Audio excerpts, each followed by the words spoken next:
कि किस प्रकार से लेकर उदाहरण देता है कि सबसे बड़ा कठिन कार्य होता है शिक्षक लिखना।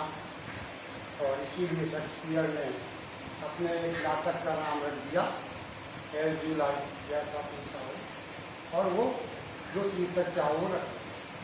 तो इस प्रकार से लेकर कहता है कि अलग अलग निबंधकारों ने अलग अलग ढंग की अपनी अपनी निबंध की परिभाषा। अब लोगों ने कहा कि पहले विषय वस्तु, फिर उसकी शैली भी निश्चित करनी चाहिए कि हमें निबंध किस शैली में लिखना। शैली का मतलब होता है मेथड, तरीका, विधि।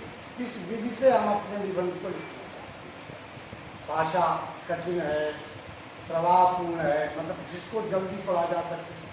सरल भाषा को जल्दी पढ़ सकते हैं, जल्दी समझ सकते हैं, बोधगम्य है। तो ये सारी शैलियों के प्रकार हो सकते हैं। तो लेखक कहता है मुझे शैली निश्चित करनी है। आचार्य महोदय का कथन है कि भाषा में प्रभाव होना चाहिए। इसके लिए वाक्य छोटे हों पर एक दूसरे से संबंधित। या तो बिल्कुल ठीक है, मैं छोटे छोटे वाक्य अच्छी तरह लिख सकता हूँ, पर मैं हूँ मास्टर, कहीं नमिता और अमिता यह न समझ बैठे कि मैं यह निबंध बहुत मोटी या प्रभाव लिख रहा हूँ। अपनी विद्वता का प्रदर्शन करने के लिए, अपना गौरव स्थापित करने के लिए यह आवश्यक है कि वाक्य कम से कम आधे पृष्ठ में तो समाप्त हो। बाण भट्ट ने कादम्बरी में ऐसे ही वाक्य लिखे हैं। वाक्यों में कुछ स्पष्टता भी होनी चाहिए, क्योंकि यह स्पष्टता ही दुर्बोधता गांधीर्य ला देती है। इसलिए संस्कृत के प्रसिद्ध कवि हर्ष ने जानबूझकर अपने काव्य में ऐसी युक्तियाँ डाल दी जो आज्ञों से न सुलझ सके। और सेनापति ने भी अपनी कविता मूलों के लिए विरोध कर। तभी तो अलंकारों, मुहावरों और लोकोक्तियों का समावेश निबंधों के लिए आवश्यक बताया। तब क्या किया? लेखक कहता है कि अब मुझे शैली निश्चित करनी है। अब शैली के लिए कौन सी शैली अच्छी है? तो लेखक कहता है कि एक आचार्य महोदय ने कहा है कि शैली में वाक्य छोटे होने चाहिए, और छोटे वाक्य होने के कारण भाषा में प्रभाव है। इससे कहता है ये बात तो अच्छी है, क्योंकि छोटे छोटे निबंध, छोटे छोटे वाक्य में अच्छी तरह से लिखता। बड़े वाक्यों के जो सम्मिलन है उसमें कठिनाई। तो इसलिए लेखक कहता है कि छोटे वाक्यों में निबंध लिखना हमारे लिए ज़्यादा अच्छा रहेगा।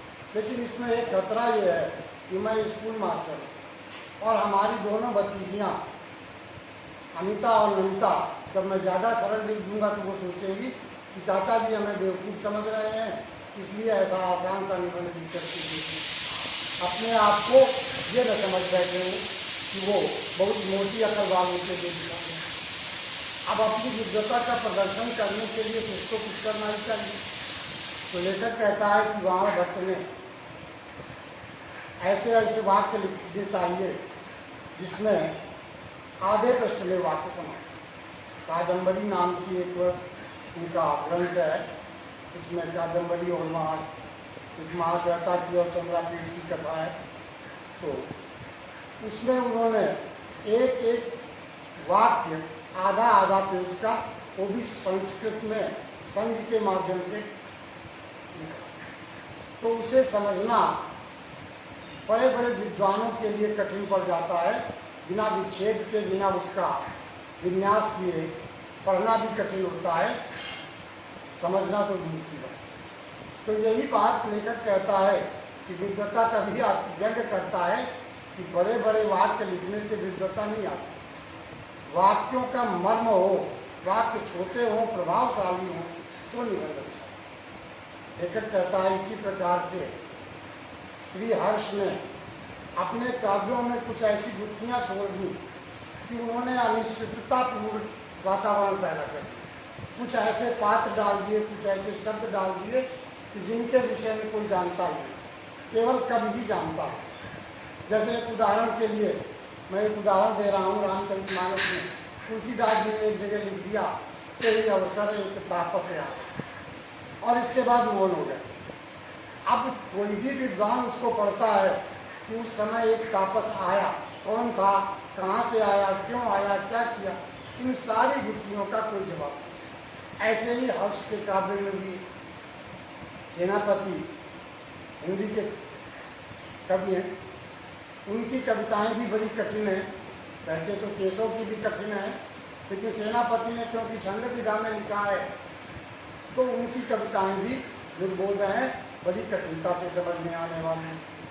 तो इस प्रकार से लेखक कहता है कि अब या तो मैं अपनी विद्वता प्रदर्शन कर लूँ और या सरल निबंध लिख लूँ।